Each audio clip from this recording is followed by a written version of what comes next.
The day my husband died, I was helping a stranger stay alive. For 28 years, I'd worked as an intensive care nurse at Charlotte Memorial Hospital. I had learned how to stay calm when families screamed, how to keep my hands steady when monitors started beeping, how to deliver bad news without letting my own emotions get in the way. I believed there was nothing left in my profession that could surprise me. I was wrong. At 2:17 on a Thursday afternoon, my phone vibrated inside the pocket of my scrubs. Unknown number. Normally, I ignored personal calls while I was working. This time, I answered. "Mrs. Harper?" The man's voice was polite, but rushed. "My name is Michael Evans. I work with your husband." My heart skipped. Daniel never asked his coworkers to call me. "Is Daniel all right?" There was a pause. The kind of pause that changes a person's life. He collapsed after meeting a client. My fingers tightened around the phone. They're bringing him to Charlotte Memorial. My hospital. For one brief, desperate second, I felt relief. He's coming here. He's coming to me. I know these doctors. I know these nurses. If anyone could save him, they could. Then Michael quietly added, "They've been performing CPR for almost 20 minutes. The hallway around me disappeared. I don't remember hanging up. I don't remember telling another nurse to cover my patients. The next clear memory I have is pushing through the emergency department doors. Everyone knew me there. Usually someone would wave. Someone would smile. That afternoon, every face looked away. I didn't need anyone to say the words. I'd seen that expression hundreds of times on the faces of grieving families. I had simply never imagined it waiting for me. Dr. Patel stepped out of trauma room 3. He still wore gloves stained with tiny spots of blood. "Eveline." His voice broke before mine ever could. "We did everything we could." I walked past him. No one tried to stop me. Daniel lay beneath a white sheet. Someone had cleaned the blood from his face. Someone had folded his hands across his chest. His wedding ring caught the fluorescent light. The same ring I'd slipped onto his finger 25 years earlier. I reached for his hand. It was colder than it should have been. "You promised." I whispered. "You promised we'd grow old together." The room offered no reply. Only silence. People often ask whether nurses grieve differently. The answer is yes. Not because we love less. Because we know exactly what's happening. I knew why the room had become so quiet. I knew why someone had already removed the IV lines. I knew why another nurse gently closed the door behind me. Every detail reminded me there was nothing left to save. Not even hope. The funeral was held 5 days later. Daniel would have hated how many people came. He never liked being the center of attention. By the time Chloe and I arrived, every parking space outside the church had been taken. Coworkers stood beside neighbors. Old friends embraced former clients. Even the pastor admitted he'd never seen so many people attend a weekday service. One by one, they stood to speak. A retired teacher described how Daniel had paid for her furnace without telling anyone. One of his employees fought back tears while explaining that Daniel had secretly covered his rent after a difficult divorce. A young couple said Daniel had spent 3 weekends helping them rebuild their porch after a storm. The stories kept coming. Kind. Reliable. Patient. Generous. Every word sounded exactly right. Because that was the man I knew. Or at least, the man I believed I knew. As I listened, I found myself smiling through my tears. Not because I was happy, because I felt proud. 25 years earlier, I'd married a man people genuinely admired. I couldn't have imagined a better husband. Or a better father. If someone had walked into that church and accused Daniel of living a double life, I would have asked them to leave. Immediately. Without hearing another word. That's how completely I trusted him. After the service, people gathered outside beneath a gray October sky. Some hugged me. Others held my hand a little longer than usual. Everyone wanted to help. No one knew how. Grief makes ordinary conversations impossible. Eventually, the crowd began to thin. Chloe slipped her arm through mine. "You ready to go home?" I looked back at the church. The flowers would be gone by tomorrow. By next week, another family would stand exactly where we'd been standing. Life never waits for grief to catch up. I guess so. The drive home was almost silent. Rain tapped softly against the windshield. Daniel used to love rainy afternoons. They give people permission to slow down, he'd always say. I smiled despite myself. Then the smile disappeared just as quickly. There would never be another rainy afternoon with him. When we walked into the house, everything looked exactly as he'd left it. His reading glasses rested beside the newspaper. His favorite coffee mug sat beside the sink. His jacket still hung by the front door. It didn't look like someone had died. It looked like someone had stepped outside and forgotten to come back. Chloe arrived before 7 the next morning. She carried coffee in one hand and a large envelope in the other. Thomas Bradley's office sent this yesterday. I recognized the attorney's letterhead immediately. Daniel had worked with Thomas for years. He'd prepared our wills, reviewed our insurance policies, handled the paperwork when Daniel opened his investment firm. If anyone understood how carefully my husband planned his life, it was Thomas. I opened the envelope. The letter was brief. Thomas requested that Chloe and I attend a formal reading of Daniel's estate documents the following Tuesday at 10 in the morning. Nothing about that should have frightened me. Daniel had always been organized. He probably wanted to make the process as easy as possible. Still, one sentence bothered me. Please contact my office immediately if anyone else approaches you regarding Mr. Harper's estate. I read it twice. Anyone else? Chloe asked. I don't know. Maybe one of Dad's clients? Maybe. But the word stayed with me. Anyone. Not a bank. Not a business partner. A personne. Tuesday arrived too quickly. Thomas Bradley's office occupied the top floor of a brick building overlooking downtown Charlotte. Chloe parked in the garage and turned off the engine. Neither of us moved. You okay? She asked. No. Me neither. That was enough. We went inside together. Thomas's receptionist stood the moment she saw us. Her smile was polite, but strained. Mrs. Harper. Miss Harper. Mr. Bradley is waiting for you. She led us into a conference room at the end of a quiet hallway. Thomas stood beside the table. He looked older than he had at the funeral. More tired. I'm very sorry, Evelyn. Thank you. He shook Chloe's hand, then motioned for us to sit. On the table were a leather folder, a pitcher of water, and a box of tissues. I noticed the tissues first.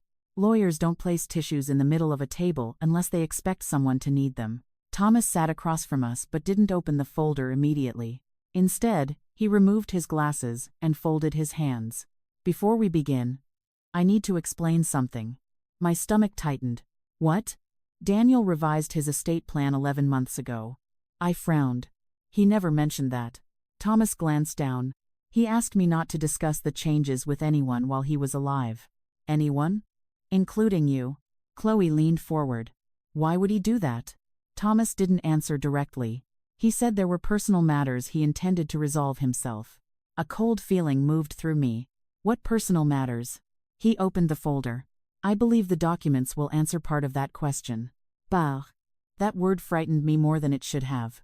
Thomas began with the things I expected. Our house would pass to me. Daniel's share of his investment firm would be sold. A college scholarship would be established in his parents' names. Several charities would receive donations. It sounded exactly like the man people had praised at the funeral. Generous, responsible, thoughtful. For a few minutes, I began to relax. Then Thomas turned another page. His voice changed. There is a property near Lake Norman. I looked up. What property? The house on Briarwood Lane. I stared at him. We don't own a house there. Thomas held my gaze. Daniel did. No. The answer came too quickly, too sharply. He owned a cabin years ago. But he sold it. Thomas slowly shook his head. The property was never sold. I looked at Chloe. She looked just as confused. Then why would he tell us it was? Thomas closed the document for a moment. I can't answer that. But Daniel left instructions regarding the property. He read from the page. The residence at Briarwood Lane is to transfer in full to Monica Reed. The name meant nothing to me. Who is Monica Reed? Thomas hesitated. That hesitation told me the answer wouldn't be simple. He continued. She is also named as the beneficiary of a separate investment account. Chloe's expression hardened. How much? Approximately $480,000. I heard the amount, but my mind remained fixed on the name. Monica Reed. A woman I'd never met was receiving a house I didn't know existed.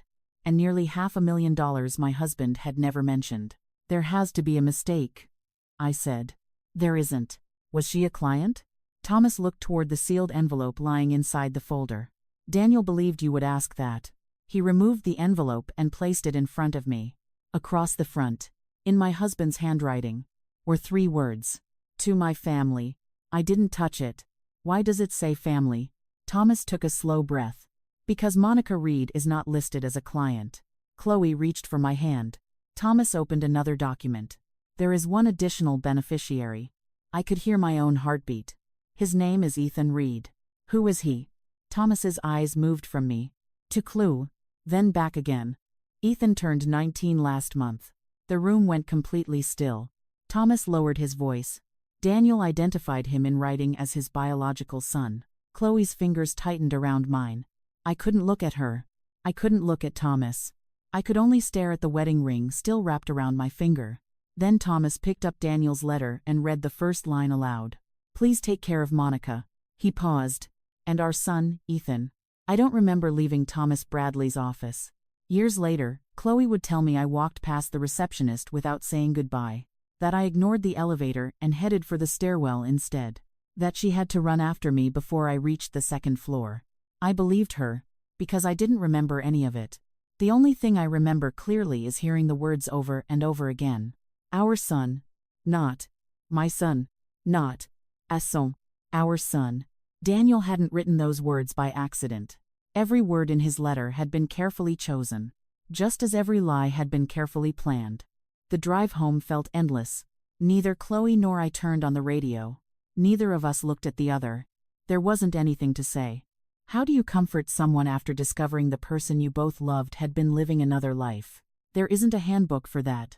There are only long stretches of silence. Halfway home, Chloe finally spoke. Mom. I stared through the windshield. Did Dad? She stopped herself. Then tried again. Did you ever suspect anything? No. Not once? I shook my head. If I had. My voice cracked. I would have asked. But I never had a reason. She nodded slowly. I didn't either. She looked out the passenger window. I keep thinking there has to be another explanation. So do I. For the first time since Daniel died. I found myself hoping the lawyer had made a mistake. Maybe there were two Monica Reeds. Maybe Ethan wasn't Daniel's son. Maybe the documents had been mixed up. The human mind will invent almost anything, if the truth is painful enough. The house felt different when we returned. Note empty. Smaller. As though the walls themselves had been listening to the conversation at the lawyer's office. I dropped my purse onto the kitchen counter. The sound echoed through the room. Chloe quietly removed the framed photograph that still sat beside the coffee maker. It had been taken on our 25th wedding anniversary. Daniel stood between us with one arm around each of us. All three of us were smiling. I picked up the frame. What were you hiding? The question escaped before I realized I was speaking aloud. Of course, the photograph offered no answer. That evening, sleep refused to come. Around midnight, I wandered into Daniel's home office. I'd avoided the room since his funeral. It still smelled like cedarwood and fresh coffee. His desk remained perfectly organized. Pens lined up in a ceramic holder. Client folders stacked neatly. His calendar sat open to the week he died. Thursday. The last appointment simply read. Iki. 0 PMM. Michael Evans. The man who had called me from the ambulance. Nothing unusual. Nothing suspicious. Exactly what I would have expected. I opened the top drawer. Insurance papers. Tax returns. Business cards. Everything filed with the same precision Daniel used in every part of his life. A man capable of hiding another family for 19 years. Would never leave obvious evidence behind. I almost closed the drawer. Then something caught my eye. A small envelope tucked beneath a legal pad. No address. No stamp. Just one word. Receipts. Inside were several folded grocery receipts held together with a paper clip. At first, I didn't understand why Daniel had kept them. He never saved grocery receipts. He hated clutter. I unfolded the first one. Milk. Bread. Eggs. Coffee. Dog food. Dog food? I frowned. We'd never owned a dog. I checked another receipt. Chicken. Laundry detergent. Breakfast cereal. Dog food. The third receipt. Fresh fruit. Orange juice. Pasta. Dog food. Every receipt came from the same place. Pine Creek Market. I stared at the name. I'd lived in Charlotte for nearly 30 years. I'd never heard of Pine Creek Market. Mom? I turned. Chloe stood in the doorway wearing one of Daniel's old college sweatshirts. I couldn't sleep. Neither could I. She noticed the papers scattered across the desk. What are those? I handed her the receipts. She scanned them for a few seconds. I don't get it. Neither do I. She pointed to the bottom of one receipt. They're all from Friday afternoons. I looked closer. She was right. Every purchase had been made between 4:30 and 5:15 p.m. Every single one. Fridays. I whispered. Daniel's golf day. For almost 15 years, Friday afternoons belonged to golf. Or so I'd believed. Chloe slowly placed the receipts back on the desk. When was the last time Dad actually played golf? I opened the hall closet. His golf clubs stood exactly where they'd always been. A thin layer of dust covered the bag. I reached out and ran my finger across the top. The dust came away untouched, except for the line I'd just made. Neither of us spoke. He hadn't used those clubs in a very long time, yet every Friday, he'd left the house carrying them. I looked down at the receipt again. Pine Creek Market. Dog food. Friday. The lawyer's words echoed through my mind. Monica Reed. Our son. For the first time, those names no longer felt like strangers. They felt like a trail, and I had a feeling it started at a grocery store I'd never heard of. Chloe looked from the receipts to the golf bag, then back at me. Neither of us spoke. We didn't need to. The dust covering Daniel's clubs had answered a question neither of us had known to ask. He hadn't been playing golf. Not for a long time. Yet every Friday morning, he'd kiss me goodbye, sling those clubs over his shoulder, and say the same thing. Don't wait up for dinner, the guys usually stay out late. I'd never questioned it. Some lies survive because they're clever. Others survive because they're wrapped inside routines. Daniel had chosen the second kind. Chloe picked up the oldest receipt. This one's almost 8 years old. I took it from her. She was right. The ink had already begun to fade, but the date was still readable. Friday, October 9. 8 years ago. I closed my eyes. That Friday, I'd been working a double shift. Daniel had texted me around 5. Great round today. Don't save dinner for me. I could still picture the message. At the time, I'd smiled.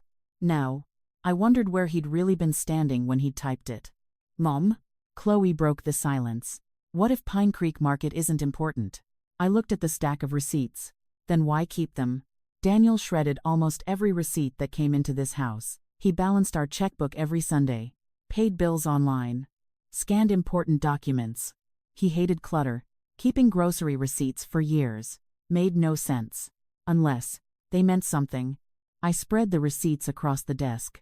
Almost every purchase looked the same. Milk, eggs, bread, coffee, fresh fruit, laundry detergent, dog food. The same brands, the same quantities. Week after week, month after month, year after year. It wasn't shopping for one person. It was shopping for a family with a dog. I felt my stomach tighten. For the first time, I stopped looking at the receipts as evidence. I started looking at them as memories. Someone had eaten that bread. Someone had poured that milk over cereal every Saturday morning. Someone had opened those boxes of pasta. Someone had hugged a dog that wasn't mine. Someone had built an entire life with my husband. Chloe quietly reached for her phone. I'm looking it up. A few seconds later, a map appeared on the screen. Pine Creek Market. She frowned. It's only 28 minutes away. What? I took the phone from her. She wasn't mistaken. For nearly 3 decades, another piece of Daniel's life had existed less than half an hour from our front door. 28 minutes. That number hurt more than I expected. Not because of the distance. Because of what it meant. Daniel hadn't been living 2 lives in different cities. He'd been living them almost side by side. There are reviews. Chloe scrolled slowly. Family-owned grocery store. Best homemade pies in Charlotte. Everyone knows everyone. A neighborhood market. The kind of place where regular customers become familiar faces. I imagined Daniel walking through those doors every Friday. The cashier smiling. Someone asking how his week had been. Maybe even calling him by name. How many people in that town had known my husband, without ever knowing me? It was almost 9 o'clock when Chloe finally looked up. What are you thinking? I didn't answer immediately. Instead, I folded every receipt back into the envelope exactly the way Daniel had left them. Carefully, neatly, as though preserving evidence. Then I stood. I'm going there. Tomorrow? I nodded. Mom. We don't know what's waiting for you. I know.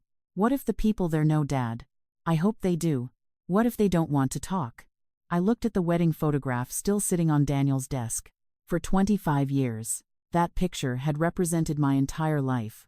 Now it represented only half of it. I've spent the last week burying my husband, I said quietly. Tomorrow, I'm going to find out who he really was. Chloe stared at me for several long seconds. Then she slowly picked up her car keys. You're not going alone. For the first time since leaving the lawyer's office, I almost smiled. No. I don't think I am. The next morning, the first place I drove wasn't the cemetery. It was Pine Creek Market. The drive to Pine Creek Market took exactly 28 minutes. I knew because I watched the clock almost the entire way. Not because I was impatient. Because I kept hoping I'd wake up. That the lawyer had made a mistake. That Daniel hadn't spent 19 years building another family less than half an hour from our home. Charlotte suddenly felt smaller than it ever had before. Every traffic light made me wonder how many times Daniel had stopped there. Every intersection made me ask myself the same question. How many Fridays had he driven this exact road while I believed he was playing golf? Pine Creek Market wasn't the kind of grocery store you'd notice unless you lived nearby. It sat on the corner of a quiet neighborhood surrounded by mature oak trees. No giant parking lot. No bright signs. Just a small brick building with flower baskets hanging beneath its windows. People greeted each other by name as they walked inside. It looked less like a business, and more like the center of a community. I parked across the street.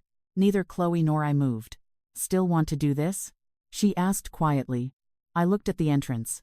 I have to. The bell above the door rang softly as we walked inside. The smell of fresh bread and coffee filled the store. An elderly man stood near the bakery chatting with the cashier. Two young mothers compared cereal boxes, while their children chased each other with shopping carts half their size. Life continued exactly as it should. Only mine had stopped. I picked up a basket even though I didn't need one. I wasn't ready to ask questions the moment I walked in. I wanted to look first. To see if anything felt familiar. Nothing did. I'd never been there before. Daniel had made sure of that. We slowly walked through the aisles. Almost everything on the receipts was there. The same coffee. The same cereal.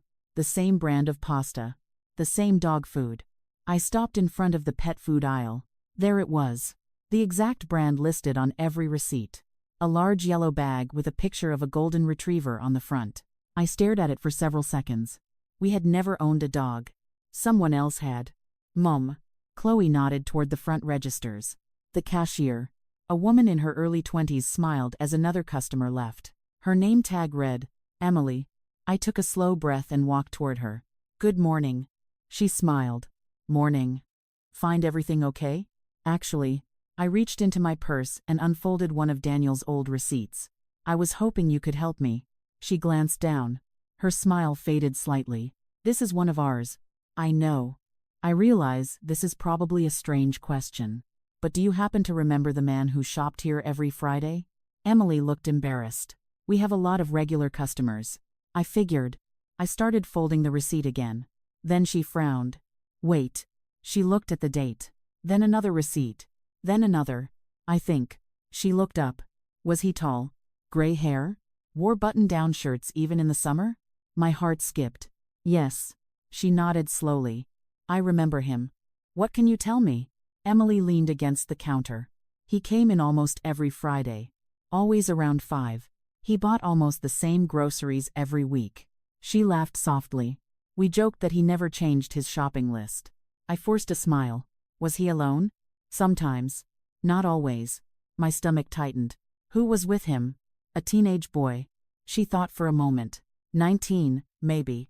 He usually pushed the shopping cart while you're. She stopped herself. While the man picked out groceries. My throat went dry. Ethan. The name escaped before I realized I'd spoken. Emily nodded. Yes. I think that was his name. For a moment. The entire store disappeared. I could almost see them. Daniel comparing pasta sauces. A 19-year-old boy reaching for cereal. Arguing over what flavor of ice cream to buy. Doing all the ordinary things fathers and sons do. While Chloe believed her father was somewhere on a golf course. I swallowed hard. Did they drive here? Emily shook her head. No. They usually walked. She pointed toward the windows. There's a walking trail behind the store. Most people from Pine Creek Estates use it. I turned toward the glass doors. Beyond the parking lot, a narrow paved trail disappeared into a line of trees. 28 minutes from my house. 5 minutes from this store. 19 years of lies. All hidden inside one quiet neighborhood. Mom, Chloe whispered. We don't have to do this today. I kept staring at the trail. Somewhere beyond those trees, someone had shared nearly 2 decades of life with my husband. Someone who probably had no idea I existed. Or maybe she did. There was only one way to find out. I looked back at Chloe. If I leave now, I'll spend the rest of my life wondering. She nodded. Neither of us said another word. Together, we started walking toward the trail. And for the first time since Daniel died, I wasn't following my husband. I was following the truth. The trail was quieter than I expected. Tall oak trees blocked most of the morning sun, leaving patches of light across the pavement. A jogger passed us with a friendly smile. An elderly couple walked a golden retriever toward the market. Life felt painfully ordinary. That was the hardest part. I'd imagined secrets hiding in dark places. Instead, they had been hiding somewhere peaceful. Somewhere people raised children, walked their dogs, and waved to their neighbors. 5 minutes later, the trees opened into a neighborhood. A wooden sign read, Pine Creek Estates. Well-kept lawns stretched along both sides of the street. Children's bicycles lay scattered across driveways. Wind chimes swayed gently beneath covered porches. A little girl rode past on a pink scooter, laughing as her father jogged behind her. I suddenly remembered teaching Chloe to ride her first bicycle. Daniel had run beside her until she found her balance. He cheered louder than anyone when she finally rode on her own. Now I couldn't stop wondering. Had he done the same thing here? We continued walking slowly. I wasn't looking for a house. I didn't even know what I was looking for. Then Chloe stopped. Mom. She pointed toward the end of the street. A silver SUV was pulling into a driveway. The driver stepped out carrying 2 grocery bags. Even from across the street, I recognized one of them. The Pine Creek Market logo.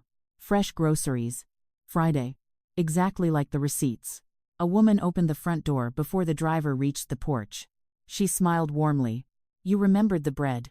The teenage boy laughed. You told him 3 times. I wasn't taking any chances. The woman playfully rolled her eyes before taking one of the bags. For a brief second, it looked like any ordinary family. Then I saw the dog. A golden retriever bounded through the open doorway, tail wagging wildly. The same breed pictured on every bag of dog food Daniel had bought. Another piece of the puzzle quietly fell into place. Do you think? Chloe whispered. I don't know. I didn't finish the sentence. Because I already knew.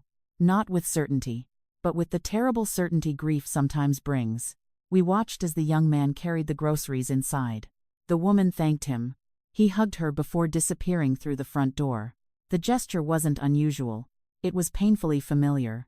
Chloe used to hug Daniel exactly the same way whenever he came home from work. Different family. Same routine. My phone vibrated. It startled me enough that I almost dropped it.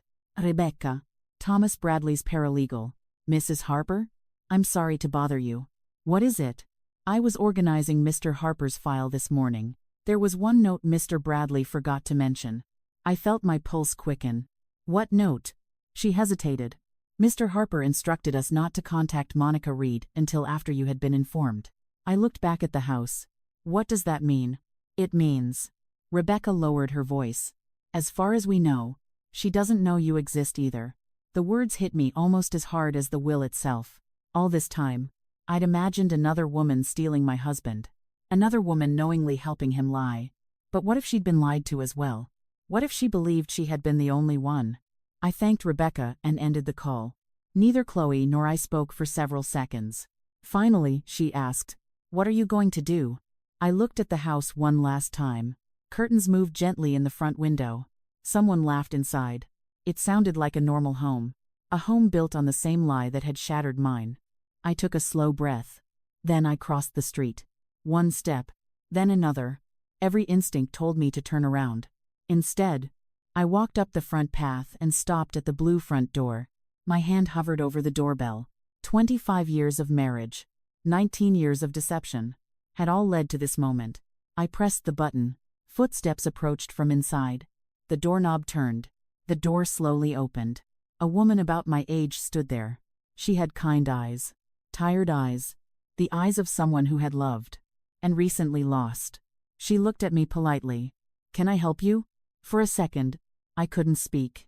Then I found my voice. "My name is Evelyn Harper." The color drained from her face. She stared at me as though she'd just seen a ghost. Very quietly, almost to herself, she whispered, "Oh God." I knew this day would come. Monica didn't say another word. She simply stared at me. For several long seconds, neither of us moved. Then she glanced past my shoulder toward Chloe. "I suppose," she said quietly, "your daughter came with you." I felt my heartbeat quicken. "You know about Chloe?" Monica closed her eyes. "Daniel told me her name years ago." A strange feeling settled over me. Not anger. Not relief. Confusion. She knew Chloe existed. Then what exactly had Daniel told her? Monica stepped aside from the doorway. "You should come in." I hesitated. Every instinct told me to leave. Instead, I crossed the threshold. The house smelled faintly of cinnamon and fresh coffee. A baseball cap rested on the hallway table. A pair of men's slippers sat neatly beside the front door. The slippers caught my attention immediately. They looked worn, comfortable, used often. Daniel had kept another pair of slippers here. Not hidden in a suitcase. Not packed away. He had lived here. Really lived here. Monica noticed where I was looking. I couldn't throw them away. Her voice trembled. "I've tried 3 times. She stopped. I couldn't. For the first time since meeting her, I saw something I recognized. She wasn't defending Daniel. She was mourning him. Just like I was. She led us into the living room. Family photographs covered one wall. Not dozens. Just enough to tell the story of a life. Ethan at 5, holding a fishing pole. Ethan in a middle school basketball uniform. Ethan blowing out birthday candles. And in nearly every picture, Daniel stood beside him. Smiling, laughing, looking exactly like the man who had coached Chloe's soccer team. The same smile. The same eyes. The same father. Just with a different child. I couldn't look away. Monica quietly noticed. He loved taking pictures. I almost laughed. He always said he hated cameras. She looked surprised. He carried one everywhere. We stared at each other. One simple sentence. 2 completely different versions of the same man. Monica disappeared into the kitchen and returned with 3 cups of coffee. No one touched them. Finally, she sat down across from me. "I've wondered about you for years." My head snapped up. "You've wondered about me?" She nodded. "Not who you were. I knew your name. I wondered if you'd ever find out." I frowned. "Then you knew he was married." She immediately shook her head. "No. I knew." She corrected herself carefully. "That he had been married." The room fell silent. "He told me your marriage ended years before we met." I stared at her. "What?" "He said you and he divorced after growing apart. He told me the 2 of you stayed friends because of Chloe." I couldn't believe what I was hearing. "We celebrated our 25th wedding anniversary last year." Monica's face lost all color. "No. That's impossible." "It isn't." I reached into my purse and removed my phone. Without saying a word, I opened a photograph. Daniel. Me. Chloe. Standing in front of a restaurant. Anniversary balloons behind us. The date was stamped in the corner. 1 year ago. Monica stared at the screen. Her hand slowly covered her mouth. "No," she whispered. "No." Tears filled her eyes. "He was here that weekend." My stomach tightened. "What?" "He told me he was visiting Chloe." Neither of us spoke. We didn't need to. 1 weekend. 2 families. 2 lies. "I need you to believe me." Monica's voice was barely above a whisper. "I never would have done this knowingly. I would never have shared someone's husband." I believed her. Not because of what she said. Because of how she said it. There was no anger. No excuses. Only devastation. She looked exactly the way I imagined I looked at the lawyer's office. Like someone whose entire life had just been rewritten. "I think," I said quietly, "we've both been married to the same lie." Before Monica could answer, the front door opened. "Mom?" A young man's voice echoed through the hallway. I forgot my gym bag. Footsteps approached. Monica closed her eyes for just a second. Then looked at me. "That's Ethan." A tall 19-year-old stepped into the living room. He stopped the moment he saw us. "Oh," he said politely. "Sorry. I didn't know you had company. His eyes settled on me. Something about my face made him pause. Then his gaze shifted to Chloe. He frowned slightly. It wasn't recognition. It was something stranger. He kept looking from Chloe to May, and back again. Finally, he asked the question none of us were prepared to answer. Mom, who are they? For several long seconds. No one answered. Ethan looked from Monica to Chloe, then finally to me. His polite smile slowly disappeared. Mom? His voice was quieter now. What's going on? Monica stood. Her hands trembled so badly she had to grip the back of a chair. Ethan. She stopped. Started again. Ethan. The woman standing here is Evelyn Harper. He waited. The name meant nothing to him. Then Monica said the sentence that changed his life forever. She was Daniel's wife. Silence. Absolute silence. Ethan frowned. I don't understand. Monica swallowed. Neither did I. He laughed nervously. The kind of laugh people use when they believe someone is making a terrible joke. Mom. Dad told us they divorced years ago. I finally found my voice. No. We never divorced. His expression froze. No. He looked at Monica. Then back at me. No. That's not possible. I wish you were right. I reached into my purse and handed him the photograph I'd shown Monica. Our 25th wedding anniversary. He studied the picture. The date. Daniel. Me. Chloe. His face slowly lost its color. His voice cracked. He was here that weekend. Monica nodded through her tears. He told us he was visiting an old client. None of us spoke, because there was nothing left to say. One weekend. 2 families. 2 completely different stories. Ethan slowly lowered himself onto the sofa. He looked like someone trying to remember how to breathe. I don't understand. He came to every one of my basketball games. He taught me how to drive. He helped me apply for college. His eyes filled with tears. Why would he lie? No one answered. Because none of us knew. Maybe Daniel had loved both families. Maybe he'd been too afraid to lose either one. Maybe he simply believed he could keep both worlds separate forever. Whatever the reason, it died with him. After several minutes, Ethan quietly asked. So? He looked at me. Does that mean Chloe is my sister? No one corrected him. Because for the first time that afternoon, someone had spoken the truth. Chloe nodded gently. I guess it does. He stared at her. I've always wanted a brother or sister. The sentence broke something inside all of us. Not because it was dramatic. Because it was innocent. Neither Chloe nor Ethan had chosen any of this. They were simply 2 children whose father had made decisions for them long before they were old enough to understand. Monica stood and walked toward a small cabinet in the dining room. When she returned, she carried a worn photo album. I think, she whispered, there's something both of you should see. She opened the first page. Daniel holding a newborn Ethan in the hospital. The next page. Daniel pushing a stroller through a park. Then, birthdays. Camping trips. Christmas mornings. Years of memories. I wasn't looking at another woman's life anymore. I was looking at the years my husband had been living somewhere else. Then Chloe quietly reached toward the album. Can I? Monica nodded. Chloe slowly turned another page. She suddenly stopped. Her breathing caught. What is it? I asked. She pointed to a photograph. Daniel stood beside Ethan on a fishing dock. The date printed in the corner read, July 18. 8 years ago. I knew that date instantly. Because it was Chloe's 16th birthday. The birthday Daniel had missed. He'd called that evening, apologizing, saying a client meeting had run late in Raleigh. He promised to make it up to her that weekend. He never did. I looked at the photograph again. There was no business meeting. No Raleigh. No emergency. He'd been smiling into a camera, holding a fishing rod beside his son. Chloe quietly closed the album. She didn't cry. Some pain runs too deep for tears. She looked at Ethan and forced a small smile. I don't blame you. His eyes filled. I don't blame you either. For the first time since walking through Monica's front door, I realized something. The 4 of us weren't enemies. We were victims of the very same lie. And for the first time in 19 years, every person Daniel loved was finally sitting in the same room. No one touched the coffee. It sat untouched on the table, growing colder by the minute. Much like every version of Daniel we'd carried into that house. Each of us had loved a different man. Yet somehow, all of us had loved the same one. It was Chloe who finally broke the silence. What happened after you met Dad? She wasn't looking at me. She was looking at Monica.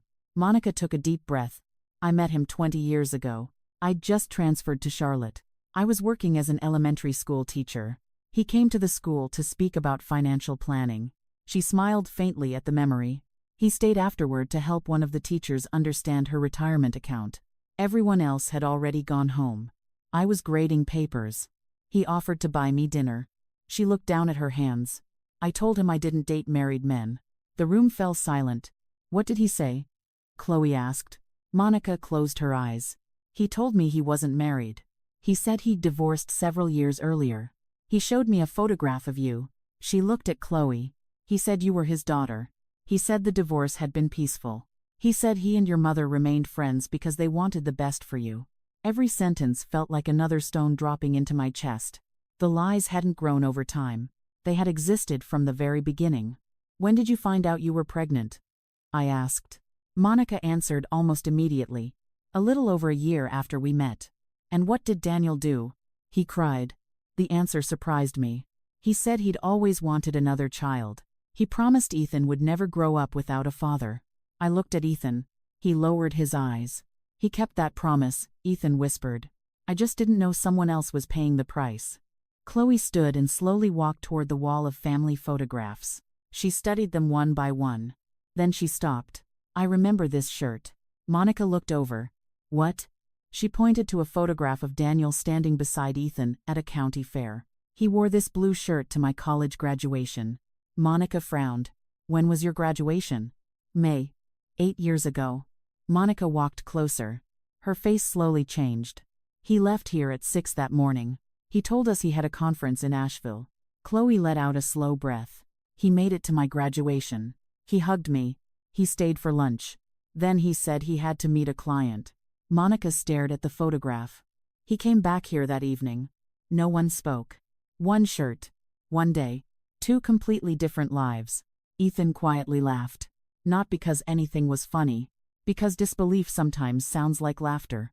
I spent years thinking Dad traveled too much. I used to complain. I'd tell him other fathers were home more. He looked at me. I guess he was. The sentence hung in the room. None of us had an answer. Monica disappeared into the hallway. When she returned, she carried a small wooden box. I found this while cleaning Daniel's closet. She placed it gently on the coffee table. I couldn't decide whether to open it. Inside were ordinary things. An old watch, a key ring, several photographs, a baseball Ethan had signed when he was 12. Then, a sealed envelope. Across the front, in Daniel's handwriting, were 5 words. If the truth ever comes. My heart began to race. Monica looked at me. I think you should read it. I carefully opened the envelope. The paper inside had been folded only once. My hands trembled as I unfolded it. The first sentence stole the air from the room. If you're reading this, then I've failed every one of you. I looked at the others. Then continued. I spent years convincing myself that I was protecting everyone. I wasn't. I was protecting myself. No one forced me to live 2 lives. Not Monica. Not Evelyn. Not the children. Every lie belonged to me. I stopped. The words blurred through my tears.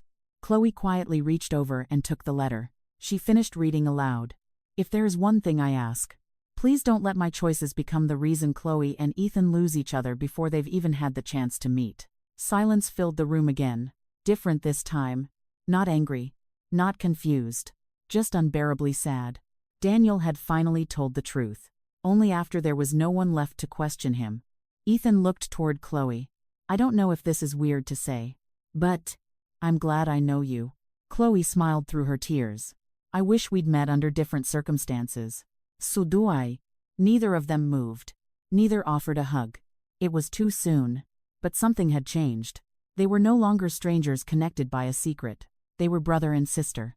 Trying to figure out what that meant. I looked around the room. For 25 years, Daniel had kept us apart. Now, without him, the walls between us were beginning to disappear. 6 months later, I found myself standing outside another church. Not for a funeral, for a wedding. It wasn't a grand ceremony. Just a small Saturday afternoon service for one of Chloe's closest friends. She had asked if I wanted to come. 6 months ago, I probably would have declined. Grief had made me afraid of crowds, afraid of celebrations, afraid of watching other families laugh while mine had fallen apart. But healing has a quiet way of changing ordinary decisions. So I came. After the ceremony, guests gathered in the garden behind the church. Music drifted through the trees. Children chased bubbles across the lawn. For the first time in months, life didn't feel unfair. It simply felt like life. Chloe stood talking with a group of friends when I noticed someone walking toward us. Ethan. He looked nervous. One hand stuffed awkwardly into his pocket, the other carrying a small gift bag. He smiled when he saw Chloe. Hey. There was no awkward silence this time. No uncertainty. Over the past 6 months, they'd met several times. Coffee, lunch, a basketball game, a birthday dinner. Slowly, carefully, they had begun building something neither of them expected to find. A sibling, not because Daniel had brought them together, but because they had chosen to stay. Monica arrived a few minutes later. She waved as she crossed the garden. I waved back. 6 months ago, I never imagined that simple gesture would feel natural. We still didn't speak every week. We weren't best friends. Some wounds don't disappear, but they do become easier to carry. Every few weeks, we'd have lunch. Sometimes we'd talk about Daniel. Sometimes we wouldn't mention him at all. What connected us wasn't the man who had lied. It was the truth we'd survived. Ethan walked over carrying 2 paper cups. I remembered. He handed one to me. Black coffee.